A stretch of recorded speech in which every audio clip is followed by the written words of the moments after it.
What's going on, paisanos? V here. Today's finally Friday. We made it through the week, and now you're at the weekend, and now it's time to go to Yu-Gi-Oh! Locals. Before I begin this video, guys, just want to say, please make sure to hit the subscribe button, hit the like button, and the little notification bell. And also type in hashtag KeepItV in case you guys have any questions. I would love to answer your question on my next, and then my next Market Watch video, as I'm going to do an end of this Market Watch video, as I've done with everyone, for the most part. Looking at the market, guys, Sound Judgment Retro Pack 1, there's no surprise that's a high price value card. It's no shocker whatsoever. But when we look at Gold Series Haunted Mind, Gold Ghost Rare, Sound Judgments, they're about $42. There's 11 prices, so it's a decent amount of price listings. The market price of this card roughly around $10. Now, we can see there's a bunch of them on the market already. They're all solo print listings, besides this one all the way down here at 3, around the $50 mark. Yeah, I don't know why. Okay, let me explain something. I think Sound Judgment is a great card, and I guess some of these Yu-Gi-Oh players or the individual that went in and bought the Gold Ghost Rare Sound Judgment thought, hey, Band's coming through, OGG has a couple of those Sound Judgments, I think I like a couple of those Sound Judgments myself. And that's a fair, assertion. Unfortunately, it's not a smart one, because we have the original print versions, we have Super Rare from Dark Legends, which is a great version, and they're only like $2. You got the Secret Rare versions, which has updated card text. You got the Super Rare from Dark Beginning 2, Secret Rare again, Star 4 Rare if you're into that kind of thing. We got basically a ton of versions of Sound Judgment, and to the fact that Yu-Gi-Oh players will not look at the Gold Ghost Rare as the bling bling. We're talking, as far as the competitive market that will pay a lot of money to have a nice high price card, like an Ultimate Rare card. A playset of like Ghost Ogres in their deck. Looking at Sound Judgment for Ghost Rare, it's nice, but it's just not the. I want to agree with this buyout. I think this is not a good buyout, to be honest with you. Moving forward, can we just take a little bit of a look at OTS Tournament Pack 5? There's rumor that OTS stores are getting OTS Tournament Pack 5 again. That means your store will have a chance to have packs that contain Ultimate Rare, Ghost Ogre, and Snow Rabbit. Market price of OT Ghost Ogre and Snow Rabbit is $77, but we're seeing it already at $84, and after that, those two are gone, it's going to be around $90 for Ultimate Rare, Ghost Ogre, and Snow Rabbit. Now, obviously, if this rumor comes out to be true, we're going to see a lot of the prices of Ghost Ogre and Snow Rabbit, Ultimate Rare, go down in value. It's not going to tank, but it'll go down a little bit. After a while, it'll go back up because it's a hand trap, and Konami has no way to really mediate hand traps in the game of Yu-Gi-Oh! Good job, Konami. Looking at Ghost Ogre and Snow Rabbit's price point, it's pretty high, and yeah, hopefully you guys head down to your OTS this weekend and see if they have any. Looking at OTS Terraforming, it also went up in value. This card was about $30 to $35 pre-ban, last ban list. After the ban list, Terraforming is about still $2, and we're still seeing it at going higher in value. In fact, the market price of Terraforming Ultimate Rare is $42, but a lot you played over here is $45. After that one, it's gonna hit about $49 with only 6 prices listed. So please keep that into consideration. Zodiac Whiptail was another card that always confused me. This card was like $6 forever. Looking at Zodiac Whiptail, it's about $11, and then we look for the market price. But when we look at the real price, it's almost near $20 for Zodiac Whiptail. Yeah, I don't know why. I have zero idea why this card's worth any bit of money, but it's a $20 Zodiac Whiptail. Hopefully you guys grabbed yours. Then we have other great cards in the OTS Tournament Pack 5, like Fairy Tale Snow. It's still, banned, and the market price is almost near $6. The real price is around $3, but it's still a great card. Lost Wind, a card that recently spiked up relatively not that long ago, actually. Other guys players were opting to play this over cards like Solemn Strike because the reusability of this card. The fact that you can reset it when you pull special stones from the extra deck. Looking at Lost Winds, the market price is almost near $5, and currently unlimited near mint's about $4.45.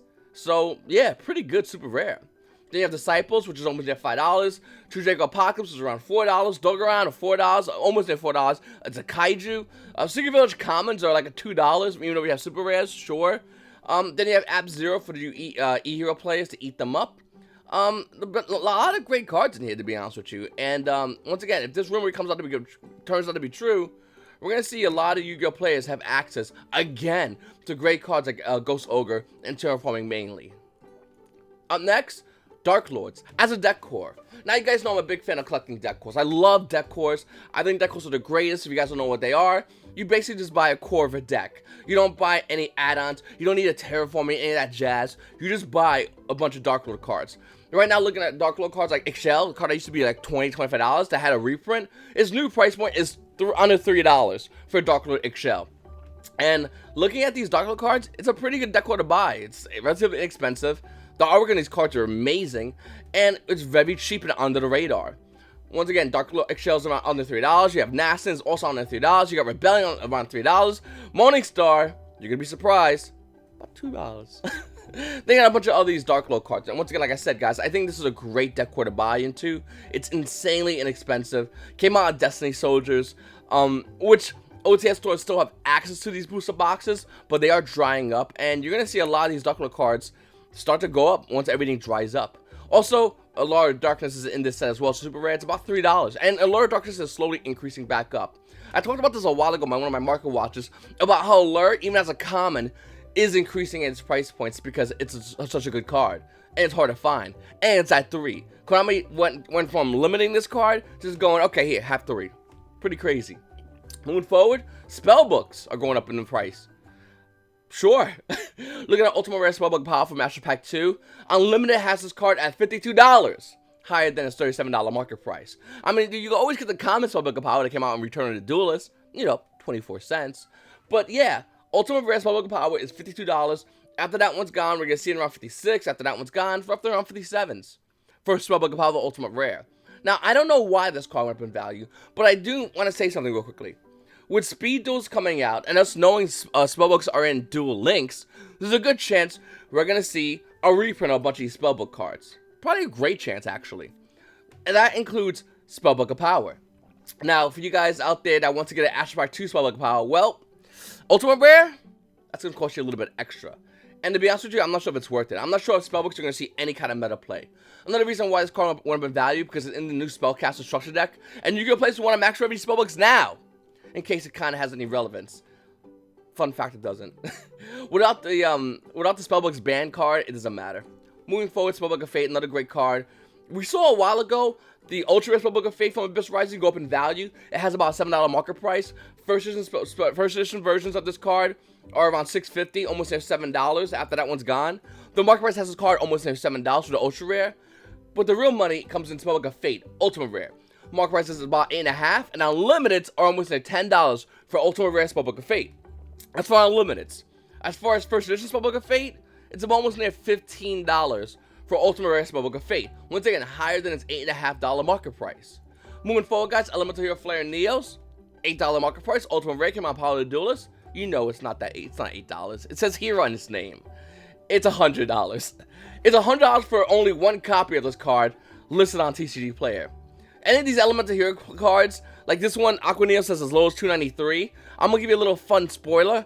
It's not. It says Hero in its name. And Yu-Gi-Oh! Collectors that are now moving into the GX era, as well as Yu-Gi-Oh! Players that, predominantly Hero players, are going crazy for Elemental Hero cards. They always have been. And when they see a card like Elemental Hero Flare Neos that's limited in the market, they swoop in and finish it off. And that's why we're seeing this card at a high price point. Next, Sky Scourge Norealis. I love this card. I know someone's going to comment below right now. They just heard me say it incorrectly. And they're going to go, V? And they're just going to, you guys spell it this way because I'm the grammar guy. I play Yu-Gi-Oh! But I'm really big into grammar. Anyway, looking at Sky Scourge Norealis. I like that name better. Comes out on Force of the Break. Came out on Force of the Breaker. Market price has a card roughly around $12. For the Ultimate Rare, it was a lot cheaper. It was 3s forever. Looking at it, guys, its unlimited version is $11. As far as first edition versions of this card, about $25. After that one's gone, we're going to see it hit about $33. So it just jumps and jumps and jumps in price for this card, especially if you have a first edition version. So you might want to check around, especially like dollar binders. These cards are infamously, all the Sky Scourge cards are infamously found in the dollar binders. And the thing about these cards, hold on one second, because when this set first came out, when these sets came out, a lot of these cards were not being looked at. Norealis, Invisisil, and Endrise. And to be honest with you, Invisisil and imbeciles out there that get mad at grammar, were actually saw some value. It actually rose a couple of months ago, went up in value. It calmed down, but it definitely went up in value. Looking at Norylist, now this is going up in value. Looking at Inrise, well, not yet, but it has a possibility. These two did it. Moving forward, DD Crow is insanely high in price point. I don't think this is a shocker to anybody. I don't think it's a shocker that Ultimate Rare DD Crow is beating out the Ghost Hand Trap, Ghost Bell. It's no shocker to me, and I highly doubt it's a shocker to a lot of you guys. Forever, I've been saying, guys, get rid of that ghost chick. Get rid of her. She's trash. She's no good for you, okay? You've changed, man. She's just not good. And I said pick up things like Ultimate Rare DD Crow, which at the time was a cheaper price point. It was way cheaper. Well, looking at Ultimate Rare DD Crow, it has a $19 price, a $20 market price. 20 bucks for Ultimate Rare DD Crow in the market price. You want to bet its new price? Looking at Unlimited Let You Play, it's up to around $55. $55 for Unlimited Let You Play DD Crow. First editions, well, you're going to be looking around $70. Once again, this card is better, in my opinion, and I stated this many times on Market Watches, than Ghost Bell. And now, fast forward to the future. Future V over here. Oh, wait, one second. Future V over here on my Future V hood that evidently people like to do deck profiles in for some god awful reason. He's here to tell you, okay, my future viewers, this card's gonna be worth more than Ghost Bell. What? It is? God, man, the future's weird. Moving forward, guys, looking at number 95, Galaxy Eyes Dark Matter Dragon. I'm not gonna say the name again. Market price is around $11, and it's about 16s. 16s from Imperium Gold, Return of Bling. And as much as I loathe gold cards, I hate reading these ugly ass typo, whatever this is. The outer foil looks horrible. The star foil looks horrible. The image itself, not that bad actually, but everything else looks terrible about these cards. We've seen value in Return to Bling. I cannot deny that. These ugly looking boxes have cards like the Chariot Beast, which when they came out were not that high in value. Now we see Galaxy Eyes Dark Matter Dragon being high. Regeki actually went down. Chris is still relatively high in value. Globo was in this set. That's a shocker. I'll still stick with my comments. Thank you very much. Wasn't there other value? I feel like there was other value. Was that Necros guy? No, maybe it wasn't. Okay, you know what? Return of Bling's ugly looking and it's horrible, and there's not much value in this set. And you know what? It feels good to say that. I just hate this set so much. I hate this set. The boxes look amazing, by the way. If you guys saw the Return of Bling boxes, didn't they? They looked great. Just looking at the foiling. Look at the letters. Look at this. What is this? What is this? What are you doing? Anyone at Konami?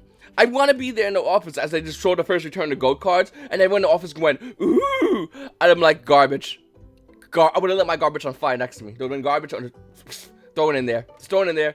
Scrap this project. Moving forward, guys, Duelist Saga, which actually has the Ultra Rare Rarity, which looks amazing. I mean, one of my favorite Ultra Rare Rarity in the game, hands down, comes in this set. Not only does it come in this set, but Duelist Saga is actually a really good set. Before I begin, I just want to show you guys the fact that the booster boxes, which are always $15, are now going to $20, and after that one's gone, they'll be about $24 for a Duelist Saga booster box. Hell, if you want a display, market price has it at about $80. It's $150. You know why? Because nobody has this anymore. These cards were, Duelist Saga was always found in Walmarts. I don't know why. I've been to a lot of Walmarts throughout, you know, Kentucky, West Virginia, New York, Jersey, wherever it is, and I always see Duelist Saga. Not anymore, but I always see Duelist Saga there. It's always there. It's fully stocked, which messes with you because you're like, if it's fully stocked, that means nobody wants it. But realistically, there's great value in Duelist Saga. Cards like Brionic went up in value. Cards like BLS absolutely went up in value. Effect Failure is roughly around $11, still high in value. Rescue Cat was never low in value. Vylon was nothing, now went up in value. Red Doctor's Metal Dragon starting to go up in value, but now coming back down, but who cares? It's Red Doctor's Metal Dragon. It'll go back up in value again. Pod Duality, Imperial Order, with the updated card text in case you didn't have the OTS pack version with the updated card text. There's a lot of great value in Duelist Saga. Look at these cards, like great cards. I see definitely see playability, minus that one, Soul Charge, but great value nevertheless. I just want to say this is a great set. I really do like this set a lot. And hopefully you guys have some of these cards put to the side because they are great cards. Moving forward, Cyber Dragon Ultimate Rare is relatively inexpensive, is what someone would say back when Cybernetic Revolution came out, and they had about roughly $300 on them. Looking at it right now, the market price of Cyber Dragon Ultimate Rare is about $100. It's actually $140 for first edition Let You Played. Yeah, no, it's 140. There's not 140, then 145, because who cares about $15 price gap, $5 price gaps? Cyber Dragon, you're gonna pay it if you love your Cyber Dragons. Do you love Cyber Dragons enough? Cyber Dragon players are just there's hero players. Okay, there's everybody in Yu-Gi-Oh. There's competitive. There's casual, funsies, collectors, and all the way in the corner, I mean, you really gotta look hard, is Cyber Dragon players. They broke it from hero players. They're like, we want to keep buying bad stuff, and we don't care. And hero players like, bro, we got ultimate rares we gotta buy. And they're like, no, we did that already. We want more homework. And they become Cyber Dragon players. Moving forward, Winkreebo level 10, ultimate rare. Market price is around $40. It's not. It's $150 for goddamn Winkreebo level 10. Winkreebo level 10 is $150 because of this GX card. Here's the weird thing about this. If you want to be in the club, don't buy Winkreebo level 10. Obviously, I don't think I have to tell you that, because you could buy Transcendent Wings. You know, the card you use for, ready for it? Winkreebo level 10. This card's a market price of $5.40, and unlimited are $5, under $5. First edition versions of Winkreebo level 10 ultimate rare are probably going to be a little bit of money, I'm going to guess. No, it's about $6. $6 for Transcendent Wings. Let me explain something to you right now. I'm not a huge collector. I like to collect a little bit, but I'm not a hardcore collector. But if I was, I would go crazy over Transcendent Wings. Being the fact that Winkreebo level 10 has been bought out, any collector in their right mind is going to eventually realize the fact that you need this card to match up with your Winkreebo level 10. And they're going to go after this card. So it's up to you whether or not you want to wait, or you want to maybe trade for this, or maybe go in your store, $1 $2 showcase card, and buy this card. It's relatively inexpensive right now, but I guarantee you it will go high in value. Moving forward, Elemental Hero Thunder Giant from Dark Relation 3, $6 market price. Well, it's $75. $75 for Elemental Hero Thunder Giant. Now, hero players, you done goofed up. I caught you. I got you. Because Elemental Hero Thunder Dragon looks nothing like Ultimate Rare Elemental Hero Thunder Giant. In fact, once again, there's a difference. It's not that big of a deal. Market price has this card roughly around $19. First edition light you played of this card is actually $27. $27. First edition light you played. If you want a first edition near mint, because I know that I have a couple of collectors that watch my content, $70. First edition near mint from Ultimate Rare Elemental Hero Thunder Giant. Came out in Los Millennia. Looking at Dark Relation 3, I would go to Ultimate Rare, my opinion. I mean, Dark Relation 3, really? This version? I mean, don't get me wrong. DR3 had some great cards in it. Great cards. It's just, you know, a lot of good stuff in it. But original print Ultimate Rare beats DR3 every day of the week. Moving forward, Inferno Decatron. Inferno's are starting to see play. And this is why we're seeing this card actually rise up in price. Looking at Inferno Decatron, which came out in Clash of Rebellions, market price has this card roughly around $6. And we're seeing on limits around $6.50. As far as first editions, they're about $7 for Inferno Decatron. This card was always like $2 forever, because everyone forgot about Infernoids, and now it's starting to come out of nowhere and starting to beat decks. It's coming out, I mean, I think it was a Spanish regional, I want to say, in which it took first place, just washing everybody else. Yeah, Infernoids. You're going to want to start reading your Infernoid cards if you forgot what they do. Up next, Mythical Bestiary. Yeah, I don't know why this card keeps going high in price, but it is. Market price of this card roughly around $374. Unlimited are about $435. First editions, $449. This card makes no sense to me. I know a lot of Yu-Gi-Oh players are getting prepared, once again, for the Spellcaster Structure deck, and they think this card's going to be good. Maybe they are right, maybe they are wrong, but yeah, this card's a relatively high-priced card for a card that was always under $1. Looking at Mythical Beast Shackle King, well, don't worry about it, guys. This is a cheap card. If it was reprinted, it would have been cheap. But it's not reprinted. You see, Mythical Beast Shackle King has an $18 market price, which already sounds astronomically high from what it used to be, which was around $12 for a good amount of time. Looking at Mythical Beast Shackle King now, oh, by the way, originally it was like $6s. And that was like God, you gotta buy the $6 card, because Pendulum Magicians were dirt cheap, and a $6 Shackle King just sounded too expensive at the time. Go back and watch my old market watches I talked about just like that. But looking at Mythical Beast Shackle King right now, it's almost bought out, and then it got relisted, and now the new listed price, this guy has one of them at $31, and after that they're roughly around $35 for a Mythical Beast Shackle King, a card in which did not get printed in the structure deck here, unfortunately. Now, an OG, which would be here. Now, unfortunately, we don't know what's going to happen with this card. We don't know if it's going to be a 10 reprint, which it should.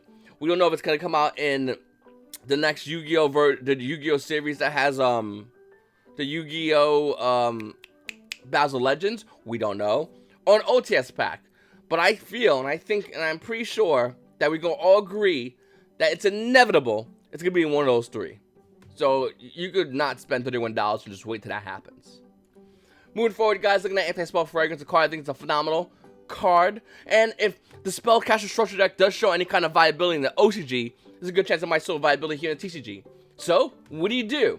You pick up Anti-Spells, because that bad boy's a Pendulum deck. And Anti-Spells say, hey, set your Pendulum monster face down. Oh, you can't? Alright, time to die, I guess. That's what this card literally says. It says it right there on the card text. There's two versions of Anti-Spell that I personally enjoy, and I think are what you're going to see from a lot of Yu-Gi-Oh players that have a max rarity version of this deck. You're going to see the Power Chaos, Yu-Gi-Oh! The Destiny, Prismatic Secret Rare, which is one of my favorite Secret Rare. You'll see this version, or you'll see the DT4 Anti-Spell. Now, DT4 is roughly around $3. It's under a $6 market price, so it's relatively inexpensive, but once again, still a highly valued card. And for Power Chaos, well, it's a little bit different. The market price of this card is roughly around $7 for this, and you'll see it if you can find it. About $7 for this card. So 7 and 3, both cards are going to be seen in decks that, if it was to see play, in max rarity decks, you'll see both the DT version as well as this version. So it's up to you which one you want. More about preference in that case. Moving forward, guys, Super Dimension Robot Galaxy Destroyer Ultra Rare is not bought out. The Ultra Rare Super Dimension Robot Galaxy Destroyer is bought out. It's bought out. One more, adjust your filters. I have no filters. TCG player, I have no filters. TCG player, hello? TCG? I have no filters. What are you talking about? So yeah, Super Dimension Robot Galaxy Destroyer is bought out, but the Ultimate Rare is here. Can we just say bad buyout? Can we just move on?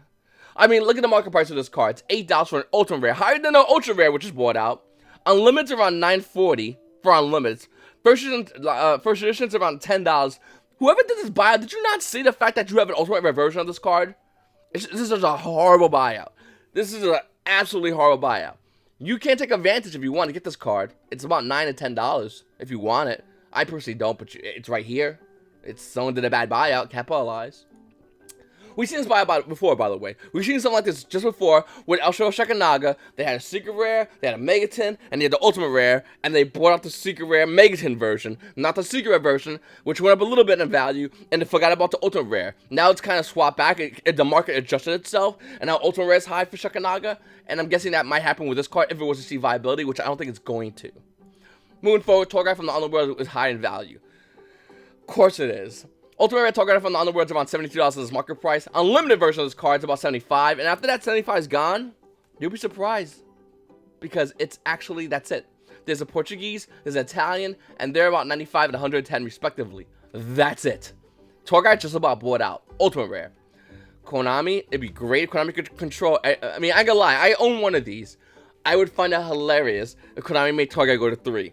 What are you going to do, players holding Ultimate Rare, including myself? I'm selling it, by the way. My answer is selling it, getting Duel Saga or Extreme Victory First Edition. But what's going to happen to everybody else? Oh, excuse me. That now has to buy multiple copies of Tour Guide. Would you buy it? Would you only play one? Really? Would you play one? You play 3. And that's where it's going to be a little bit tricky in the price points. Look at Tour Guide from the Underworld from the Secret Rare. $16 market price. And for Unlimited, you played about 21. First Editions, about 27s. Listen. If you don't have Tour Guide, this is the best version to get. I ain't gonna lie to you. I think this is the... I mean, obviously, the Ultimate Rare, if you can get it, but it's so high in price point, you want to get the Secret Rare First Edition. This is a great card as well. Don't let nobody downplay you. The Secret Rares are phenomenal. I'm dead serious, by the way. Duel Saga is also good, too, which is right over here. And they're dollars. In case you are on a budget, but you want a nice, rarity Burning Abyss deck, Tour Guide, Duel Saga Ultra Rares are $1. After that one's gone, they're $2. Dirt cheap and a phenomenal card. Great foiling and great cardboard. I'm stone cold serious about that, by the way. And by the way, if you see somebody and they have Burning Abyss and they have Ulti Tour Guides and it's max rarity, but they have Gold Rare Burning Abyss, they have gold rims on an 89 Toyota Tercel. Like, you don't look good, you just look silly. Fix your deck correctly. Real Burning Abyss is First Edition, Rare Burning Abyss, unless you have Super Rares, which, you know, aren't fully out there, besides like Graf Skarm. That's it.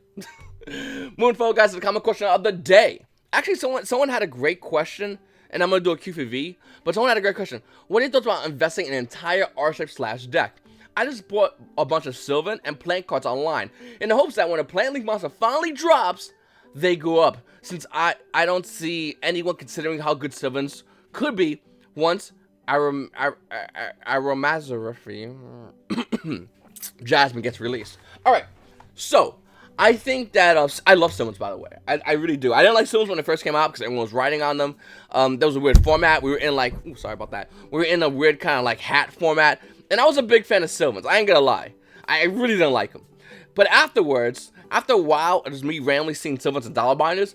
I personally picked them up too, all of them, for $1 for a majority of the cards. If not, some of them I might want to line and bought. They were like 80 cents, whatever. But they're relatively inexpensive. And I'm not sure about Simmons being viable once Aromatherapy Jasmine comes out, but I do think Simmons can be viable if they get their own Link Monster. They're a great plant deck that a lot of you players just forgot about. Everyone's really excited about this debris variant of plants that will come out, but I really do think that Simmons can see viability in the future. As far as deck cores, hi, it's your boy V. What's going on, Paisano?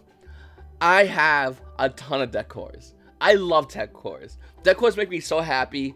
And I'm a weird Yu-Gi-Oh player in which if I can't get a max for every deck core, I will. But if you don't want to get a max, if you don't have the money to get it, you can get it an expensive one. It will still go up in value. We know Megaton cards are going up in value. So Megaton cards are a lot of reprints of these great deck cores. They're going up in value. So yeah, no, seriously, if you can get deck cores, get them. Grab them. I would get cheap sleeves if you can, or old sleeves. Get new sleeves for your new deck. Put them in the deck core. Slap them in the deck box. They're about $2 probably for the regular Ultra Pros. Throw them to the side. Best thing to do. I am a huge advocate for deck cores. Seriously, keep getting deck cores. You will notice the difference. Whether you want to play it in the future, if they get new support, or the hype of certain cards if new support happens. Deck cores are probably my favorite investment to do besides dual terminal cards. They're like my two favorite top investments because they provide the most biggest yield return, whatever word we can have for it. Up next, Deuce says, yo, ow, V. If you can invest in new sets and buy singles and purchasing a case, what would be the ratio of you getting your money back? Like, is it worth it since a CS case would be pretty much the cards you get at least times 3 each? Example, the secret money cards. Great question, Deuces. Great question, brother. Let me thumbs that up. Bink. Great question. Listen, I think that cases are really fun, and you buy a ton of cases. Obviously, I do think that you can get your money back. In fact, if you get a case of a new set, I mean a couple of cases, whatever you want to do it, and you want to get your money back, the best way to do it, even though I hate doing it this way, is eBay. It's the best way because you can sell deck cores of a new set. Just throw it on eBay and it would sell. You can sell places of cards that are commons that normally people don't buy. They'll buy that on eBay, and you'll fling through eBay card sales over and over and over again, and you'll rack up a big good eBay sell history, which also is good for you. I do think that doing it that way is the best way. Now, if you don't do it by eBay and you just want to crack on a product and maybe throw some on TCG Player, unless you are a store in which you can sell TCG cards, single cards on pre-release prices, as far as like getting them, listing them online before anyone could list them, if you guys know what I'm talking about. Or you have the availability of TCG Direct, which is another great program TCG offers. Mostly the stores, though, like myself. Unless you have that option, you're not gonna make your money. You might get some blowout sets like I don't know, this set, Savage Strike, or we've seen it in sets like Maximum Crisis, in which you can crack a case open. You can pull money cards that pay for the set, and the extra cards are just icing on the cake that you can sell, keep for yourself, cherry pick if you want to. You can do that, but it's very hard.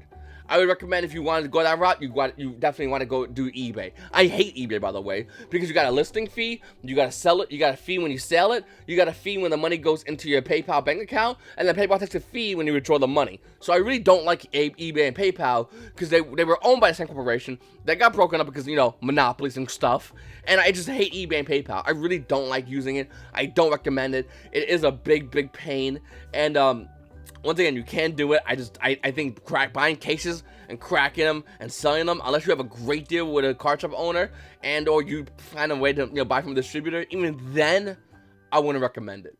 I don't like it. I think it's not a good idea. I really don't.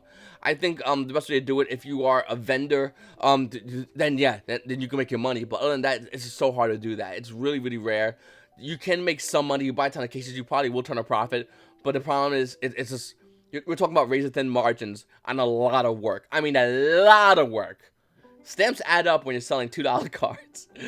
Listing fees, seller fees, that adds up when you're selling, $2 cards and top loaders. It all adds up, and it's a lot of work for a little reward, and I don't recommend it whatsoever. So take it from someone that's been there. It's crap. The best way to do it is to and you know, like I said, if you want to buy a case, fine. Go to Yu-Gi-Oh event, maybe like a regionals or like a YCS, and trade, because you can't sell, right, guys? Trade, and you can get great value for cards that are considered high value because nobody has access to them because they're at a Yu-Gi-Oh event. That's why sets like Savage Strike was such a good set, because if you went to a regionals during that weekend with a case of Savage Strike, well, your extravagance is pretty high. Your dragon, Savage Dragon's pretty high. Phantasm is not that high, maybe, but it's still good value. There's just so much you can do. And I'm a big fan of getting these great cards that are like, let's say, a pre-release price extravagant, $75, and trading it down for other cards in their binder. In fact, literally ask them, give me all your jank binders. I want to look at them. And I'll trade you extravagance for jank trash cards. You see them as trash. I see them as potential that can go up in value. Especially if you see like deck cards like, I don't know, Sylvans, that people value very little because it sees no play currently, and that's all they care about, and they really want that extravagance. So for them, they can trade you their binder for extravagance of their trash. You get a binder plus a bunch of single cards. Guess what? You now have a new trade binder. That's the way you gotta do it. That's the smart way to do it.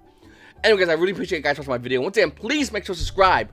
I keep hitting my mic, by the way, if you guys can't see it. Subscribe if you haven't subscribed already. Hit the like button, comment down below, and hit this little notification bell that would appear over here, but it's not, evidently. It's your boy V, guys. You guys have a great day.